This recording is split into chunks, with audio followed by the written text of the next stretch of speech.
Good morning, colleagues. Happy Friday. I'm going to take this 5 minutes to talk about just one topic or one area, and that's cybersecurity. This is Microsoft's live data for the past 30 days in terms of the number of devices that have had encounters with malware or phishing attempts. If we select our region as well, if we go just to Thailand itself, you can see in Thailand, just over 1 million devices in the past 30 days have been attacked. Now, you may be wondering, why education? Is education going to be an area that is going to be attacked? Well, if we look at their data, actually, if we look at all of the industries, education, and I don't know what by factor that is. Well, it says there, almost 80% of those attacks are directed at education. And the reason why, there's several factors, but predominantly it's because education industries do contain very sensitive data about children and also about parents.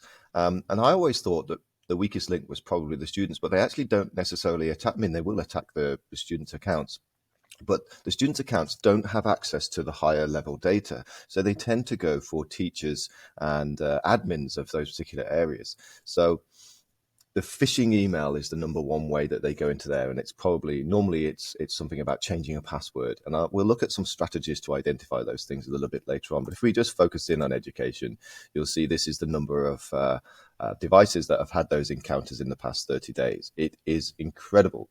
So we need to be hyper aware of this, not just now, but all of the time, constantly just aware of the fact that these people are after our information.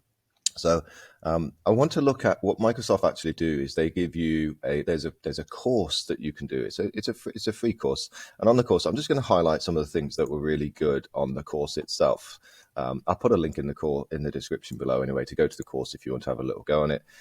You get these experience points and things like this. But this is the section I think it's 4, where it gives you a nice little acronym to be able to remember when you're looking at these different things. And so here we've got some samples of some phishing emails and phishing texts as well.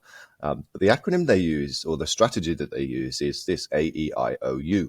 And then they put another Y on the end of the AEIOU. So when something comes in and you think about it, right, remember what Brian said, AEIOU. And what you do is you check the email for attachments, whether or not it's got spelling mistakes. Invariably, they do have spelling mistakes. You can hover over the links and see whether or not the links actually do contain this S for security. Think about the origin. Is it urgent? I mean, none of our ISIT teams or IT help desk will ever ask you to directly change your password within an email. So always just ignore those things and report as phishing. And also as well, the why here was yesterday. Was it sent at an unexpected time? Is the origin of the email in a different time zone? So this website, I'll put a link in there, is very good to have a look at. I use a password manager, and the one I use is LastPass. That's only because I've been using it for a long period of time. There's lots and lots of password managers out there, and perhaps I'll do another video on password managers or ask Glenn to do something on that, because that's another way to protect yourself. But many of you use the browser capability to store the passwords, and you need to be checking this on a regular basis. Edge will automatically tell you whether or not one of your passwords has been leaked or compromised, but you should go and check anyway. So how do we do that? Under the 3 dots and under settings, and you can do this in Chrome as well, one of the items in there will be passwords. When you click on passwords, you'll see that it says more settings here. And it talks about leaked passwords there, look. So I'm going to click on this. It's funny that this bar isn't a click, but here is a click. And you can see I've got 19 leaked passwords. And that scan was performed 9 hours ago. So I will go, let me put myself back up here. I will go to the AirAsia website and change my password because it looks like it's been leaked recently. Please go and go and do it now just to see how many passwords have been leaked so that you can go and change them. You may find the number to be quite high.